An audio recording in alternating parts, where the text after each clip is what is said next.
সদ্য শেষ হওয়া ক্লাব বিশ্বকাপ শুধু কি ফুটবল নাকি টাকার খেলা? এমন প্রশ্ন ওঠার কারণ চ্যাম্পিয়ন না হয়েও পিএসজির পকেটে শত কোটি ডলার অর্থের হিসেবে এখন পর্যন্ত এটি ফিফার সবচেয়ে ব্যয়বহুল টুর্নামেন্ট। কিন্তু লাভটা কি? সত্যিই কি ফুটবলের গ্লোবালাইজেশন হয়েছে নাকি কেবল ক্লাবগুলোই ভারী করেছে নিজেদের পকেট? ৬৮র উদ্বোধনী ম্যাচে লিওনেল মেসির মতো তারকা থাকা সত্ত্বেও টিকিট বিক্রি করতে দিতে হয়েছে অবিশ্বাস্য অফার। মাঠের খেলায় কিছুটা সাড়া ফেললেও ক্লাব বিশ্বকাপ এখনও জনপ্রিয়তা পায়নি বিশ্বজুড়ে। অথচ সেই আসরের চ্যাম্পিয়ন দলের প্রাইজ মানি ২০২২ বিশ্বকাপের চেয়েও বেশি। কাতার বিশ্বকাপ জেতা আর্জেন্টিনার সে সময় আয় ছিল মাত্র $৪২ মিলিয়ন, আর ২০২৫ ক্লাব বিশ্বকাপ জিতে চেলসি পেয়েছে $১১৩ মিলিয়ন।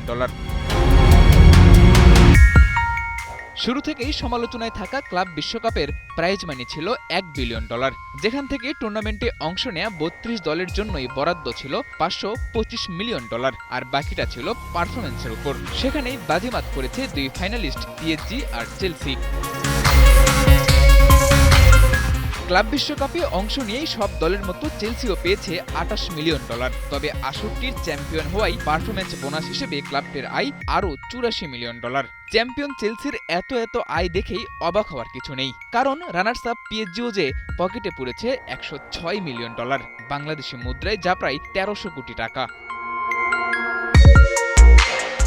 এত বিশাল অর্থের কারণে ক্লাব বিশ্বকাপের বিরোধিতা করতে দেখা গেছে লা লিগা প্রেসিডেন্টকেও। সিজন ব্রেকে খেলোয়াড়দের বিশ্রাম না পাওয়া সহ নানা ইস্যু ধরেই শুরু থেকেই বিরোধিতা করে এসেছেন হাভিয়ার তেবাস।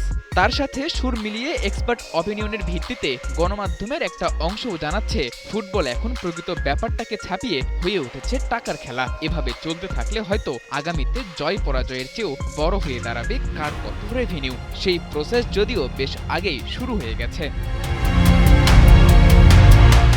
সাদাতুর রাফি, ৭১।